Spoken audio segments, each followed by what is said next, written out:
Oh, the bums. That's getting to be more of a mess every day.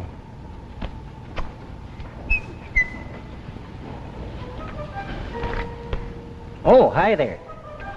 Sam Whipple's my name. You've probably never heard of me. I don't know why you should have. I'm just an ordinary fella, same as you. Got my little dreams, I've got my little fears. I see a sign, keep off the grass. Well, I keep off. No, wait a minute, there is something different about me. You see, I invented a time machine. That's right. Right now you're looking at a real bona fide time traveler. I admit it sounds fantastic, but it's really true. Let me see now. Anyway, I invented this time machine. It was crude, but effective. And my story begins in the city of New York, in the office of a great scientist and world citizen, Dr. Jarvis, about 100 years from now, in the year 2052.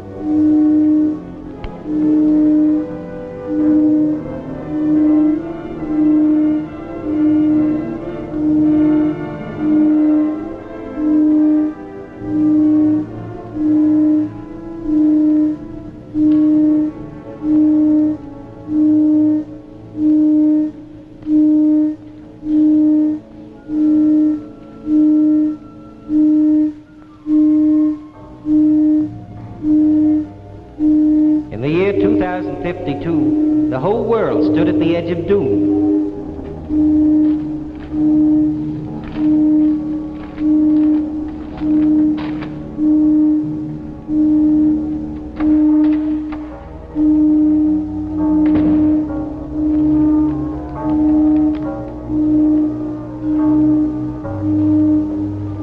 Oh, Mary, any further word? Yes, Father, from Nomura and Dr. Krolenko. What do they say? From Nomura. Staff and myself have checked and rechecked rising world radioactivity. Agree with you on cause, but cannot, repeat, cannot discover any means of stopping it. Radioactive count rising. All Asia covered with thick vapor. World disaster appears inevitable. Goodbye, my old friend. Signed, Nomura. And Krolenko? Much the same as Nomura. He's particularly bitter in view of the strides his country's made the last 100 years. Why? Why have we failed? The biggest names in science working on just one problem. The answer negative. Oh, that radiation meter sketching out the pulse of a dying world. Radio facilities all set up? Yes, Father, they're ready. You go on in 1 minute. How does one tell the whole world that doom is only a few hours away? How? I don't know how either, but I do know this. That in a world of people which in 100 years has learned to live in peace, to understand each other, has matured, deserves to know the true facts.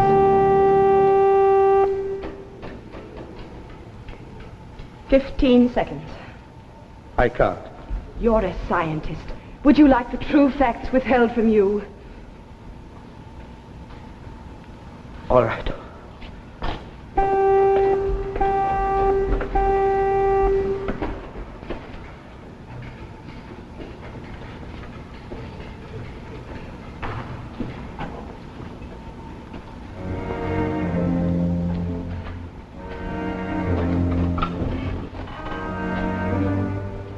My fellow human beings, what I have to say is based on proven facts. You cannot avoid it, you must believe it. In a few hours, you and I, all our loved ones, the whole earth will be dead. In the past few months, you have seen how thick vapors covered your cities and towns, your small villages and homes. And now I must tell you why this has happened.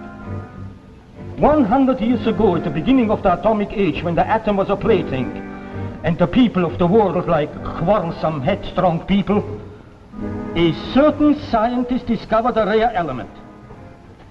After investigation, he placed it into a cyclotron and bombarded its atoms.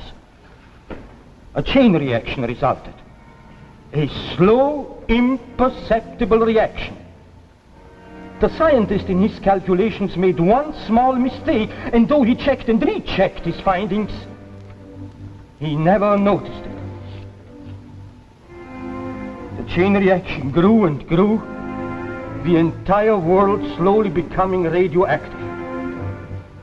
Recently, the Count approached the perilous mark at which it is impossible for life to survive. This point will be reached within the next few hours.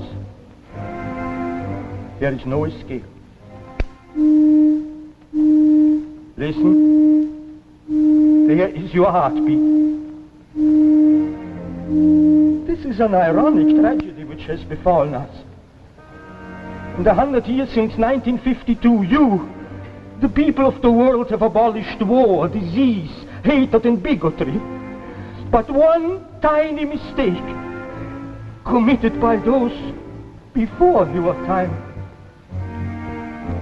has outweighed all that in the balance of fate. I cannot give you hope. There is none. Nothing is left.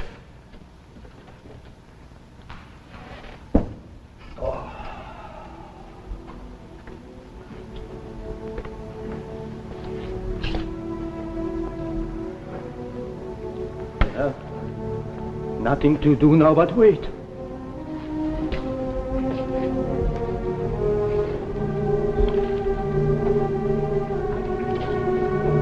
How much time is there? About 3.5 hours. Let's check back once more. Perhaps something escaped us. No harm in trying. We've nothing to lose. You are right. Come on. We'll start from the beginning. We turn the teletime set to June 30th, 1952. That's when Dr. Thorne made a mistake. Oh, what a wonderful scientific age this has been. Through this machine we can recapture the past, but the future is out of range. Now we'll turn the location dial to New York in June 30th, 1952. There, watch. There, for the 5th time it checks. Well, are we all set, Doctor? Yes, we're ready. Let's start the cyclotron.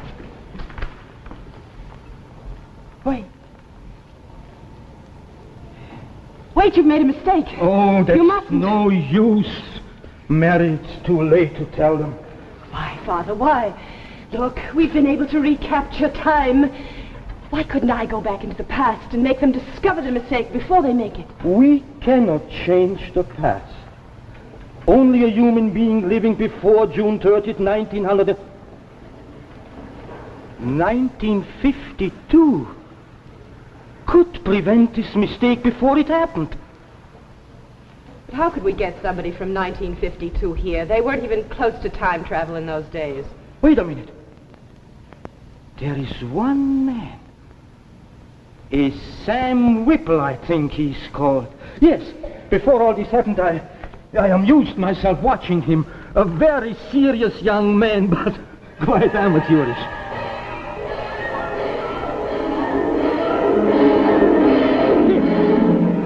There he is, still working away. Is that a time machine? But it looks ridiculous. No, it could never work. No, it's all there. It's only that the wires are not attached to the proper terminals. If he could only adjust that, I think we could control his arrival through this machine. Well, there's my time machine. You hear the generator going? Well, that's a secret. I was trying to generate enough power in my time vest to free me from the gravity of time. Wasn't easy on the electric bills, I can tell you that. Sam? I had a sister, older. She means well, I guess, but... Sam Whipple, are you down there again? Sam, don't you hear me? I want to talk to you. Sam! Oh, Sarah, you want something? Yes, here. What about them? They're bills, aren't they? Of course they're bills. Well, pay them. With what? There's nothing left after paying up for the last bills. Sam, it's not easy running a household today on your income. Well, I've got some money put away for a new suit and a pair of shoes. We could use that. And then you'd go to work looking like a hobo. And what would Dr. Thorne and the others at the laboratory say to that? Oh, I rather think they'd say nothing. Probably wouldn't even notice me. Just a lab assistant. Well, if you spent as much time on your work as you do with that infernal machine, you'd get someplace. You'd be someone. When are you going to give this thing up and stop daydreaming? Really, the neighbors are beginning to think you are crazy. I assure you, Sarah, I'm really very harmless. But as for giving this up, this is what may turn my dreaming into reality. As a boy, you were afraid to face things, and you still are. Yes, I am. I don't like myself for it. Never did have much gumption. Afraid to talk for myself, fight for myself. Well, that's why, don't you see? I want to give myself a chance in another lifetime, 500, maybe 1,000 years from now. Maybe I could do better then. You know, someday they're just going to take you away in a straitjacket. That's what's going to happen. Oh. And what about me? What's going to happen to me? Sarah, I've taken care of you ever since your husband died, haven't I? Gave up my college career for it. Guess maybe that's why I haven't married either. I did think my first duty was to you. Well, you better stand back now, Sarah. I'm all set. I'm going to try it. You might get hurt.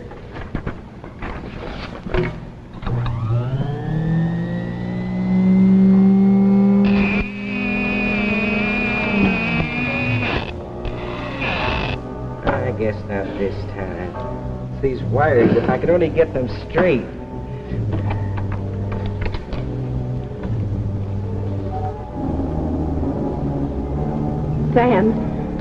Sam Whipple, that wire on the connection goes on the right.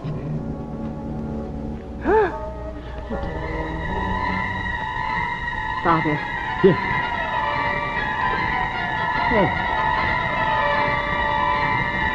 Oh, Mary.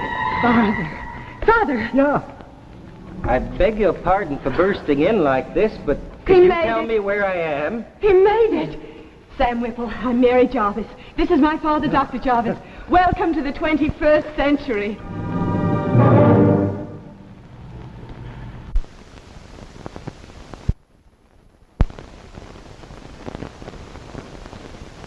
Made it. My time machine works. I made it. Oh, thanks. Say, what year is this? June 30, 2052. Only 100 years. I thought I'd go at least 1,000. Oh, well. Say, your clothes, they don't seem much different from ours. I thought they'd be kind Just a bit more comfortable, that's all. Oh, mind if I look around? Please do. Thanks.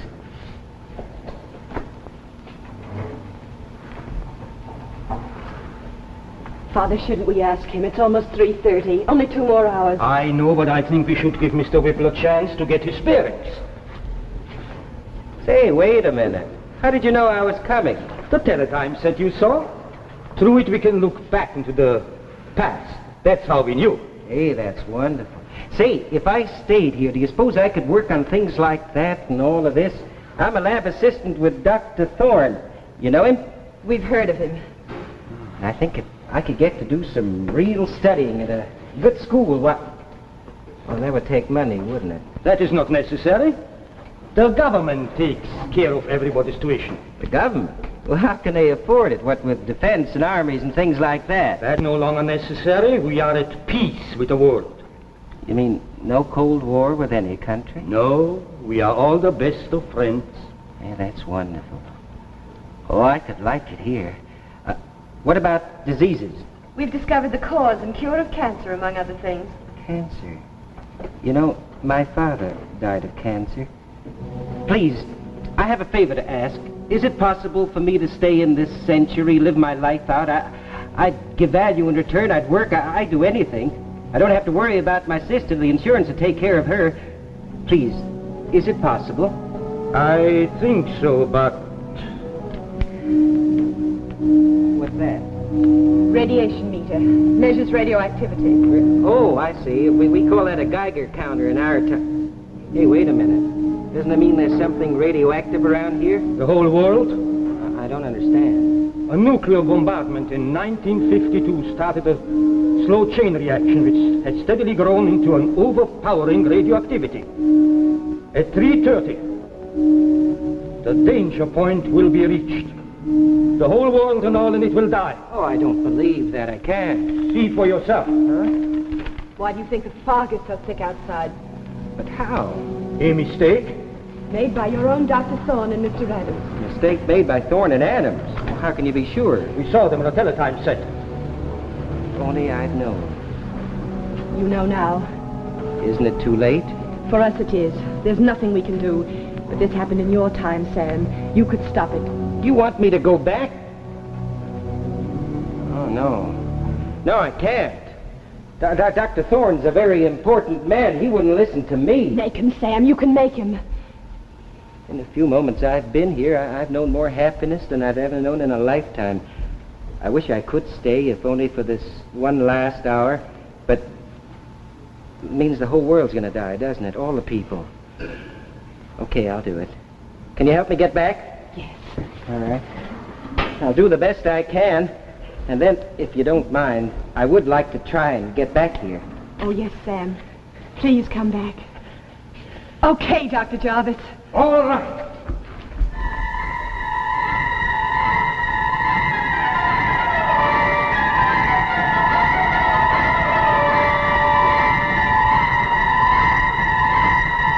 I'm back. Sam.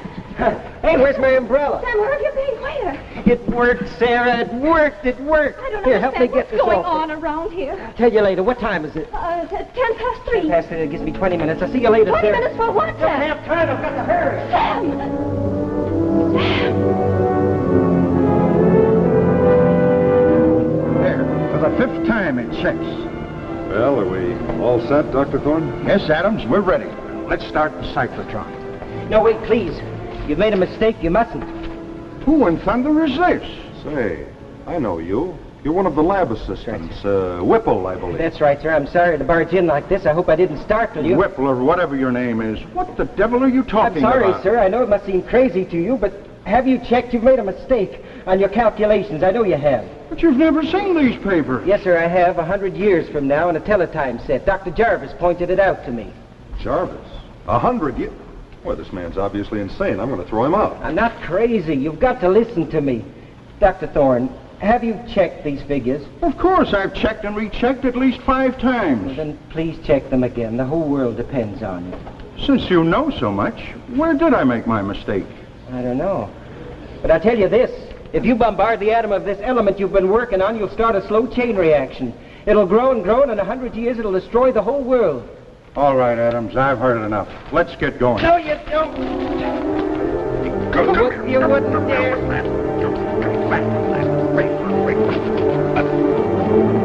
Burned it. It's burned.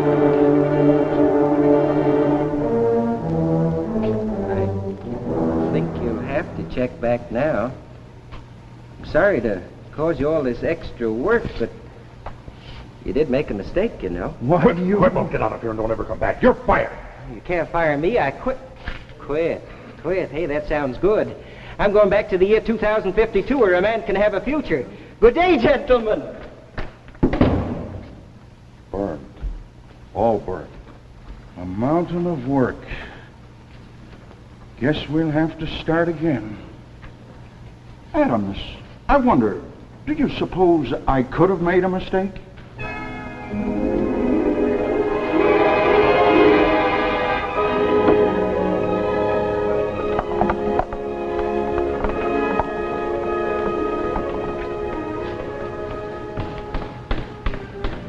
Hi, Sarah. How's my favorite sister? You have gone mad. Yep, gone happy and mad. Where have you been? Where? Oh, I've been over to the laboratory. Told Dr. Thorne he'd made a mistake in his calculations. He didn't like it. You don't mean he fired you? Oh, he tried to, but I wouldn't let him get away with that. I quit. Quit? Yep. How we live? Oh, I've taken care of all that. I'm going back into the future, and I guess in that case the insurance company will consider me dead, so that'll leave enough money to make you comfortable. Well, goodbye, Sarah. Here we go. Sam Whipple, you're not going anywhere. Huh? I've seen to that. One of us has to have a head on our shoulders. Yes. Oh, no. I've smashed the machine. No. Maybe now you'll wake up and act your age. Oh, Sarah. Why? Why, Sarah? Can't you see it was destroying your life? I did it for you, Sam.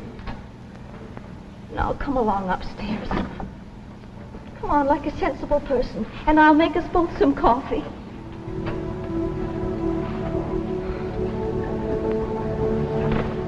I'm not going anywhere. I'm staying right here. Here, Jarvis. I'm not coming back. can't. Sam Whipple, I know you're not coming back, and I'm sorry. Oh, Sam, I know you feel small and ridiculous, but you're not, Sam. You're a great man. You've saved the world. Someday children will read about you in their history books. Sam Whipple, who came out of the past and gave us the future. Well, there's my story. Now, I don't know why anybody should call it fantastic, do you? But it is a funny thought, isn't it, to go through life with people thinking you're just a nobody, and then in 100 years to have your great-great-grandchildren coming across your name in a history book as being quite a fella? Oh, why don't I catch you up to date before you go? As you can imagine, I felt pretty low down after all this happened. Yeah, pretty low down. But then Dr. Thorne discovered he had made that mistake, and, well, he looked me up and apologized very handsomely. He still can't figure out, though, how I knew about the mistake. Anyway, he gave me a darn good job. Time machine. No, I never did try to fix it. Somehow, I don't know how, I seemed to change quite a bit then. Oh, I used to go out more than I used to. More get up and go. Well, I even had enough gumption to go to a party one day at a friend's house. Met a very nice girl there. Her name was Ruth. Funny thing, though, first time I met Ruth, why, she reminded me a little of Mary Jarvis. Well, anyway, Ruth and I, we hit it all fine, and after a little while, she did me the honor of becoming Mrs. Whipple. Just goes to show, I guess, a fella can have his future in his own lifetime, too. Oh, hi, honey. Well, I guess it's time to go now, so pleasant dreams.